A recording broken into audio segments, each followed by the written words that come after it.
이거는 뭐 변희재를 좋아하든 아니든 그걸 떠나서 팩트를 지고 있다라는 거예요. 이거는 언제든지 상황에 따라서 터뜨릴 수 있다라는 얘기인데, 만약 이렇게 되면 정권이 넘어갈 수 있는 매우 위험한 상황에 닥치는 것도 염두에 두고 계실 거라는 겁니다. 저도 그게 가장 우려스러워요. 확 터뜨리면 되는데 그렇게 되면 가장 큰 수혜를 보는 게 지금 좌좀들이거든요. 박근혜 대통령이 과연 그 제3지대에서 신당을 창당하실 건지, 아니면 국민의힘과 손을 잡을 것인지, 그러니까 협치를 한다든지, 그거에 대해서 합리적인 좀 추론을 해보는 시간을 좀 갖도록 하겠습니다. 물론 제 생각과 여러분들과의 생각이 다를 수는 있겠지만 현 정치 현황을 비춰봤을 때 합리적인 추론이라고 생각이 돼서 방송을 하게 됐고요. 결론부터 말씀드리자면 박근혜 대통령을 주축으로 한 제3지대의 신당은 필연이다. 저는 이렇게 보고 있는 겁니다. 신당을 만들 수도 있겠지만 친박 연대를 통한 정치를 할 수도 있다. 그리고 중대선거구제를 배제할 수 없는 입장에서 그것도 변수가 될 수 있다는 점도 여러분들이 인지를 하시고 시청을 좀 부탁드리겠습니다.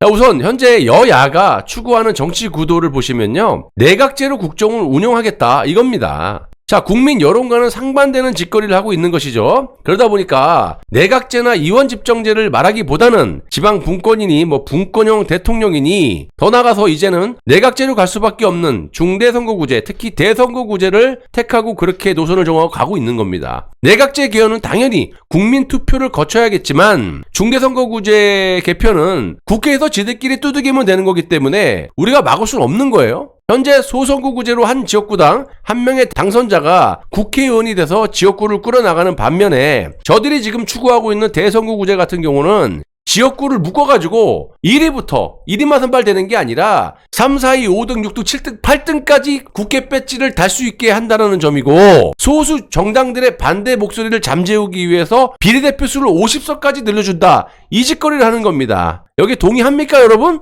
아니죠. 3년 넘게 방송하면서 내각제 개헌도 제가 2년, 3년 전에 4.15 총선 전부터 얘기하지 않았습니까?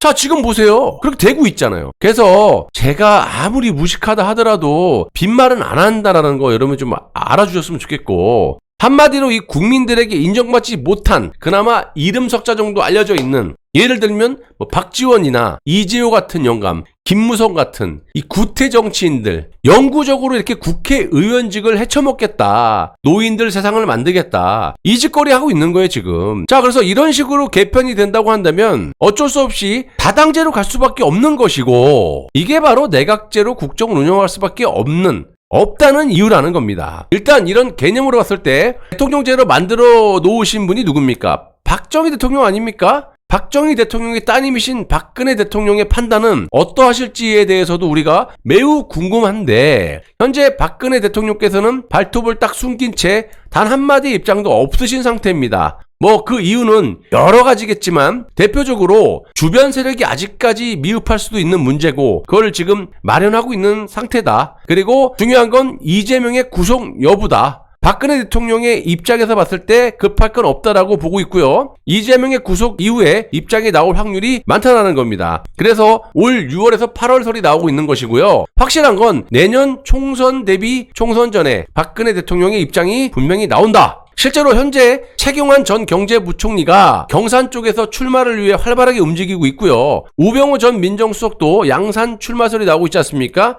아니땐 굴뚝에 연기 나지 않습니다, 여러분. 또한 국민의힘 의원 중에서도 지금까지 권력의 눈치를 보고 조용히 있던 인사들, 이 박근혜 대통령이 좋던 싫던지 간에 어쩔 수 없이 총선을 대비해서 물밑에서 기고 있을 것이다. 상식적으로 국민의힘의 지역구는 거의 다가 영남 TK 지역에 분포하고 있고요. 현재 그 지역의 맹주로 자리 잡고 있는 그런 분도 바로 박근혜 대통령이다 보니까 박근혜 대통령의 눈치를 보지 않을 수가 없다. 특히 보수는 지역구 자체가 TK 영남권에 집중하고 있기 때문에 박근혜 대통령의 지지를 받지 못하고는 당선 확률이 매우 떨어진다 이겁니다. 그렇다고 해서 박근혜 대통령께서 탄핵 사건을 그냥 묻어두고 국민의힘과 손을 잡는다는 것도 현실적으로 불가능하다라고 보고 있는 겁니다. 뭐 굳이 그 이유를 여러분들에게 말씀드리지 않아도 되겠죠? 그래서 저도 이 점이 가장 설명하기 힘든 부분이에요. 이런 생각도 해봐요. 왜 방법이 없거든? 현재 태블릿 PC라는 검찰 특검의 조작이 100% 밝혀진 상태에서 박 대통령께서 이 문제를 배제하고 있지 않다. 그건 뭐냐?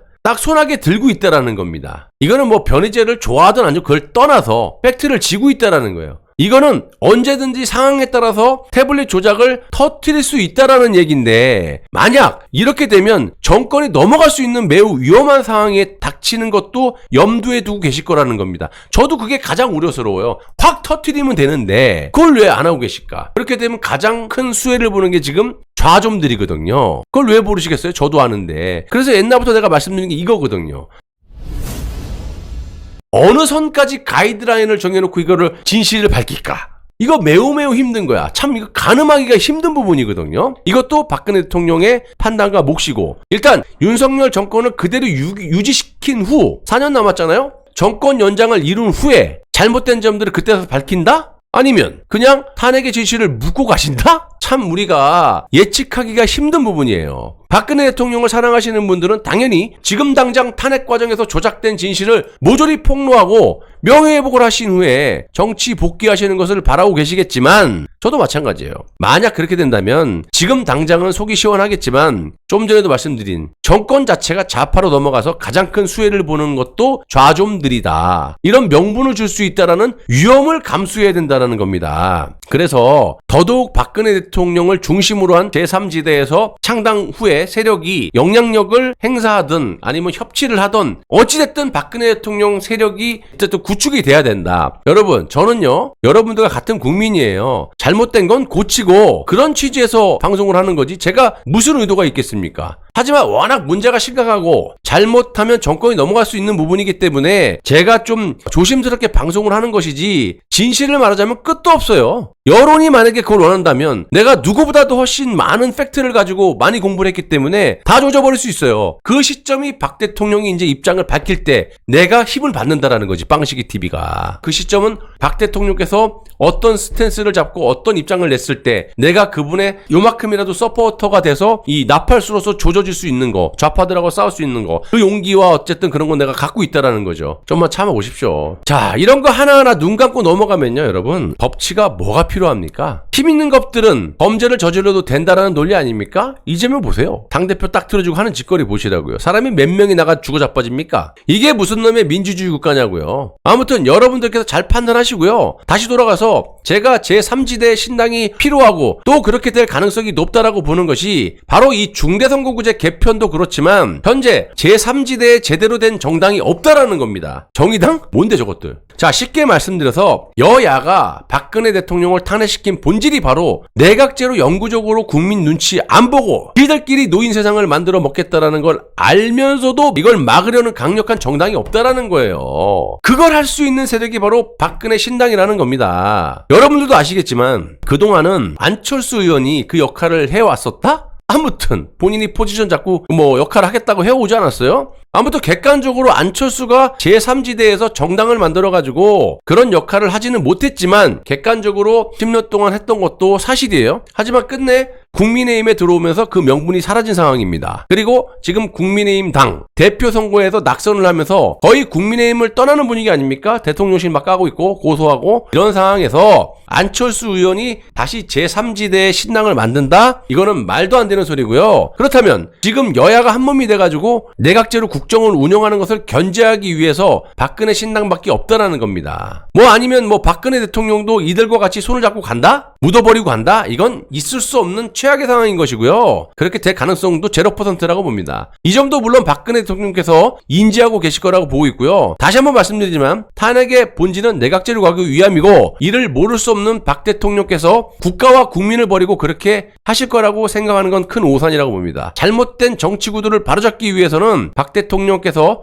혼자서는 안 된다라는 점, 탄핵 당시에는 아무런 팩트도 없고 전국 자체가 탄핵이라는 분위기 속에서 아무런 힘을 발휘하지 못했던 이 친박 인사들이라든지 탄핵 세력들과 반대되는 세력들이 지금이라도 박근혜 대통령을 주축으로 제대로 된 세력을 구축한다면 무너져가는 이 나라를 충분히 되살릴 수 있다고 봅니다. 국민들이 진실을 모르고 계실 뿐 이 투명한 정치로 하여금 국민들을 리드한다면 이 나라의 미래는 반드시 밝을 것이라고 보고 있고요. 또 하나 변수로 작용될 것이 뭐 이준석이나 유승민 같은 세력이 중대선거구제 개편을 염두에 두고 신당을 창당할 수 있다라는 목소리가 나오고 있는데 저는 이거 쉽지 않다라고 봅니다. 왜냐면 이들을 찍어줄 표심이 있겠습니까? 유승민 같은 경우는 과거에 바른정당 만들어갖고 실패한 경우도 있고 현재로서는 명분조차가 없어요. 결론적으로 중대선거구제로 개편이 된다면 박근혜 신당이 나올 확률이 매우 크다. 또한 친박 연대를 통한 정치 구도도 될 수 있다. 이렇게 보고 있고요.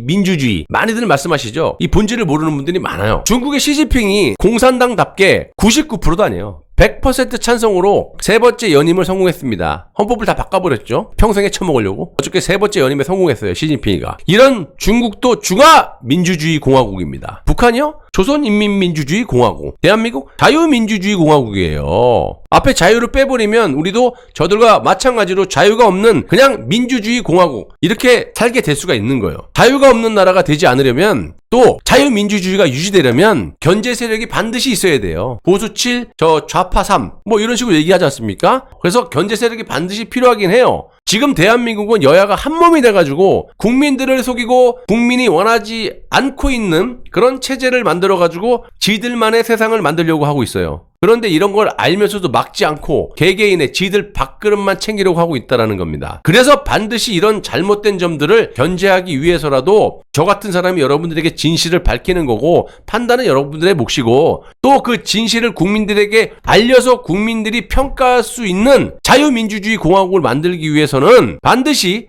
박근혜 대통령으로 주축으로 한 신당이 찬당되어야 된다. 그래서 제3지대든 제3당이든 이 여야가 잘못된 점을 국민에게 투명하게 밝히고 잘못된 점을 바로잡고 리드를 할 수 있는 리더가 필요하다는 거예요. 지금 당장 숨기고 싶은 것만 숨기고 보고 싶은 것만 보고 싶고 또 잘못된 것은 바로잡지 않는다면 악수산의 연속이 될 것이고 이 나라의 미래는 불을 보듯 자명하다는 것을 좀 명심하셨으면 좋겠습니다.